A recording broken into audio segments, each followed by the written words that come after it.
Hello guys, welcome back to my channel. So in the last video we have started Lagrange's method of multiplier and we have discussed example number 1 and example number 2. So let us continue our example. We have example number 3.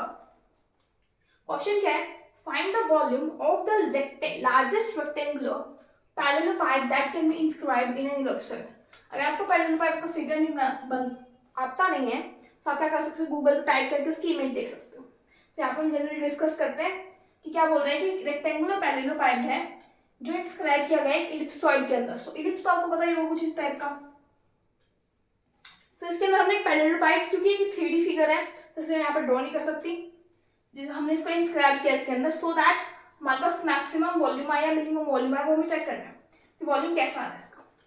सो यहाँ पे हम late कर लेते हैं dimensions of पैरेललोपाइड. ये कुछ rectangular type का होता है. 2x 2y 2z.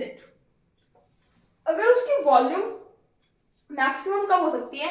जब पैरेललोपाइड का सेंटर और इलिप्सॉइड का सेंटर सेम हो और वो सेंटर क्या हो, ओरिजिन हो, तभी हमारे पास मैक्सिमम वॉल्यूम हो सकती है किसी भी पैरेललोपाइड की. सो डायमेंशंस मान लिया हमने. वॉल्यूम क्या आ जाएगा 8xyz. ठीक है. और एलिप्सॉइड की इक्वेशन क्या होती है? x² plus y² plus z² is equal to 1 होती है तो माइनस में 1 इज इक्वल टू 0. सो हम इस मेथड में क्या करते हैं, एक फंक्शन मानते हैं और एक फाई मानते हैं. तो यहाँ पे हम फंक्शन मान लेते हैं इसको, क्योंकि हमें इसको मैक्सिमम या मिनिमम प्रूव करना है. ठीक है.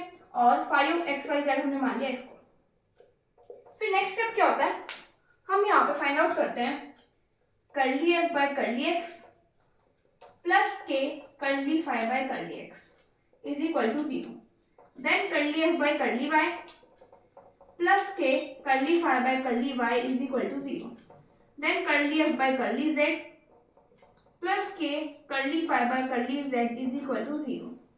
फाइंड आउट करते हैं curly f by curly x means derivative of function with respect to x. इसका डेरिवेटिव करेंगे आ जाएगा 8yz.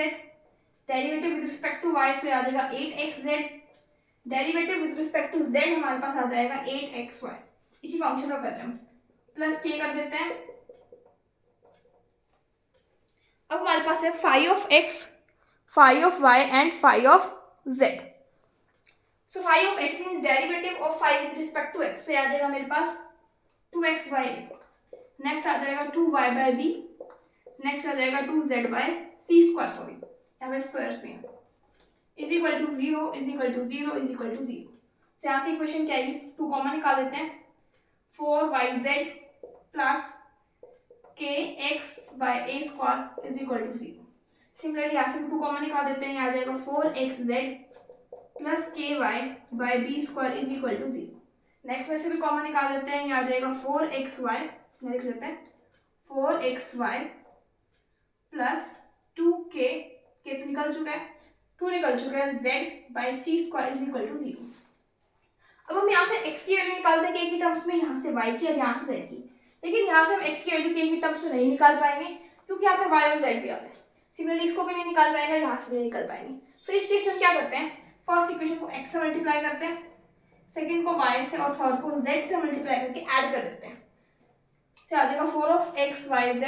यहाँ से भी आएगा, पहले लिख लेते हैं k of x² by a square. Second term को y से मल्टीप्लाई करके ऐड करते आ जाएगा 4 of x y z plus k y square by b square. Next को z से मल्टीप्लाई करते आ जाएगा 4 of x y z plus k of y square by c square is equal to 0.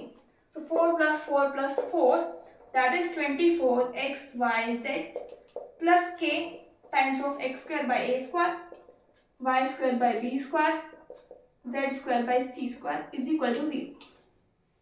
So हम यहाँ से x square by a square y square by b square and z square by c square की value लिख लेते हैं 1. So आ जाएगा 24xyz plus k into 1 is equal to 0. So यहाँ से हमारे पास k की वैल्यू क्या आएगी, k की वैल्यू आएगी -24xyz. k की वैल्यू आने के बाद हम यहाँ पे और तीनों जगह हम k की वैल्यू पुट कर देते हैं. यही करते हैं ना, k की वैल्यू तीनों इक्वेशन में पुट करके x y z की वैल्यू फाइंड आउट करते हैं. सो यहाँ पे हम पुट करते हैं k की वैल्यू. से आ जाएगा 4yz -24 x square Y Z by A square is equal to 0।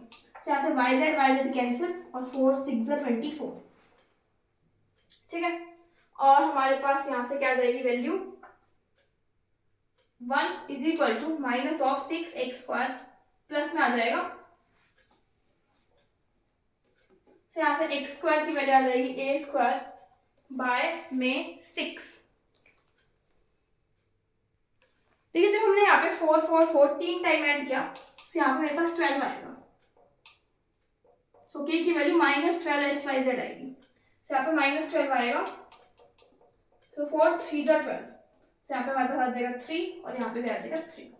तो यहाँ से x की वैल्यू क्या आ जाएगी मेरे पास a बाई √3। माइनस क्यों नहीं लिया क्योंकि डायमेंशन जो है वो कभी नेगेटिव में नहीं होती। सिमिलरली हम क्या पुट करते हैं, k की वैल्यू उठा के सेकंड इक्वेशन में पुट करते हैं। हमारे पास इक्वेशन नंबर 2 है ये वाली।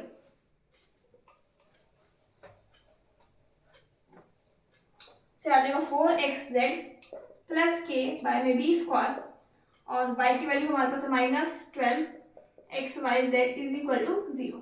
4 3 12 xz से xz कैंसिल, से आ जाएगा मेरे पास 1 plus -3k b square into y equal to 0। से यहाँ से y की वैल्यू आ जाएगी मेरे पास b बाय में √3। सिमिलरली थर्ड इक्वेशन में हम जब k की वैल्यू पुट करेंगे तो z की वैल्यू आ जाएगी मेरे पास b by c by √3। Point आ चुका है। फिर मैंने आपको बताया था कि डिस्क्रिमिनेशन आपकी मर्जी है, निकालो या ना निकालो। तो इस क्वेश्चन में नहीं निकाला, so we will not find discrimination. So A B C की वैल्यू आई है, उठा के क्या करना है फंक्शन के अंदर पुट करना है। ये हमारा लास्ट स्टेप होता है और वही हमारा क्या होता है सॉल्यूशन होता है। तो हम फंक्शन की वैल्यू पुट करते हैं पॉइंट्स से आ जाएगा v की वैल्यू आ जाएगी 8 of a b c by √3 that is 8abc by में 3√3। सो हमारे पास वॉल्यूम की वैल्यू आ जाएगी। So next we have example number 4। So example number 4 में हमारे पास क्या है, find the maximum and minimum value of the function x square plus Y square plus Z square subject to condition. So इस type के question में आपको दो कंडीशन दे रखी है।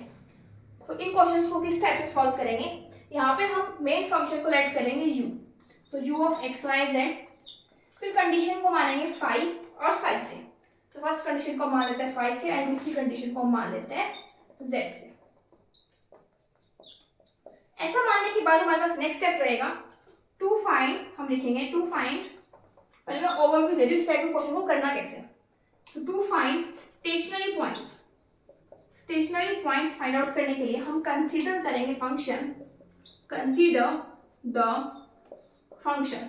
फंक्शन क्या होगा हमारे पास f of x, y, z is equal to जो आपका u दे रखा है u वाली टर्म प्लस फाई वाली टर्म, यहाँ पे लिख लेते हैं u वाली term u phi plus λ2 into sign.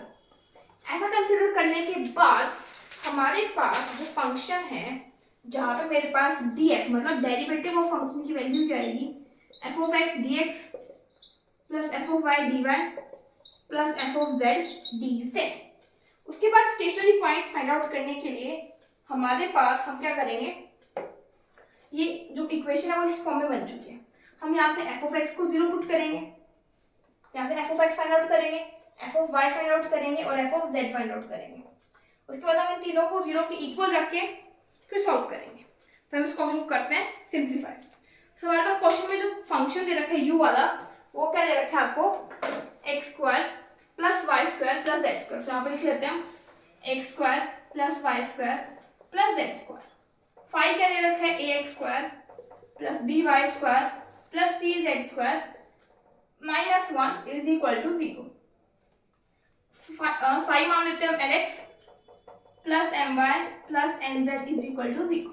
फिर हम स्टेशनरी पॉइंट फाइंड आउट करने के लिए क्या कंडीशन कंसीडर करेंगे, f of x y z is equal to u।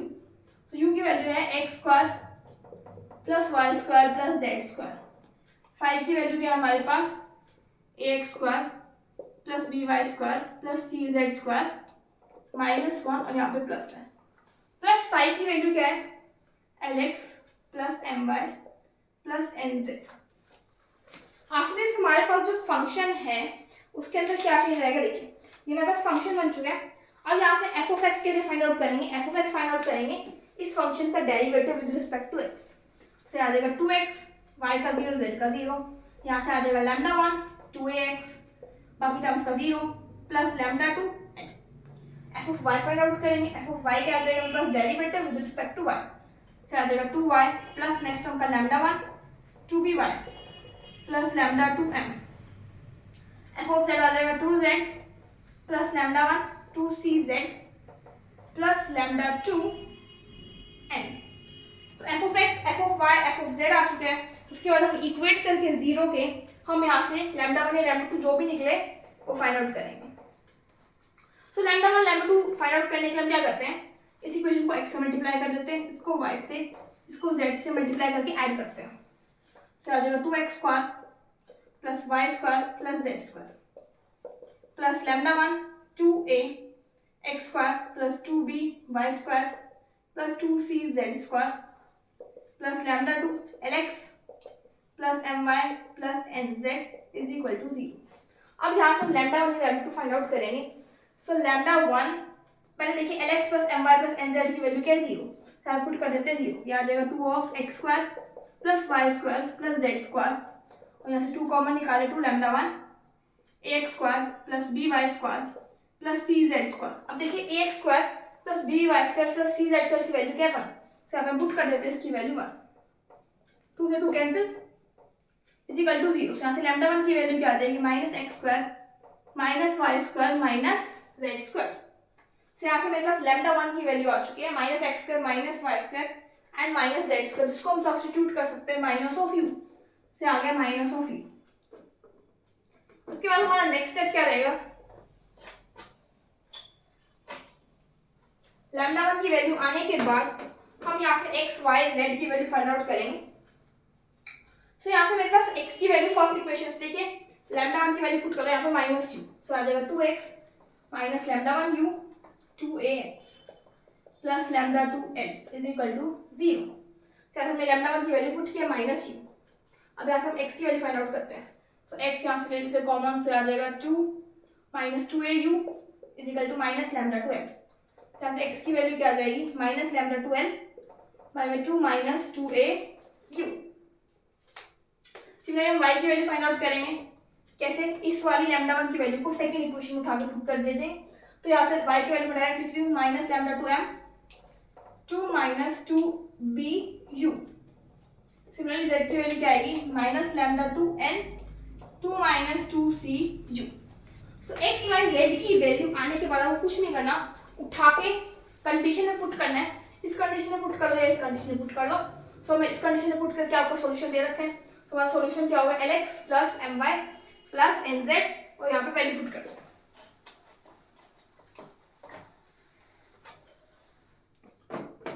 से आ जाएगा l into minus lambda 2l 2 minus 2au minus lambda 2m, और यहाँ पे भी m है, by 2 minus 2bu minus lambda 2n square, n बन जाएगा 2 minus 2cu is equal to 0। यहाँ पे माइनस अगर मैं राइट हैंड साइड में लेके जाऊँ, आ जाएगा lambda 2l square by 2 minus 2au plus lambda 2m square 2 minus 2bu plus lambda square lambda 2n square by 2 minus 2cu is equal to 0। और ये आपका क्या आ जाएगा फाइनल आंसर। यहाँ से आप लैम्डा 2 भी राइट हैंड साइड में लेना चाहो ले जा सकते हो, और यहाँ से आप 2 भी लेके जा सकते हो राइट हैंड साइड में। सो लैम्डा 2 भी ले जाते हैं यहाँ से, तो जाके 0 बन जाएगा, और यहाँ से 2 ले जाते हैं, सो 1 यहाँ पे आ जाएगा 1 माइनस bu और 1 माइनस c। तो आपका फाइनल आंसर आ जाएगा, या फिर यहाँ पे भी छोड़ना चाहो तो आप छोड़ सकते हो। So by this chapter 7 is completed. Till then thank you.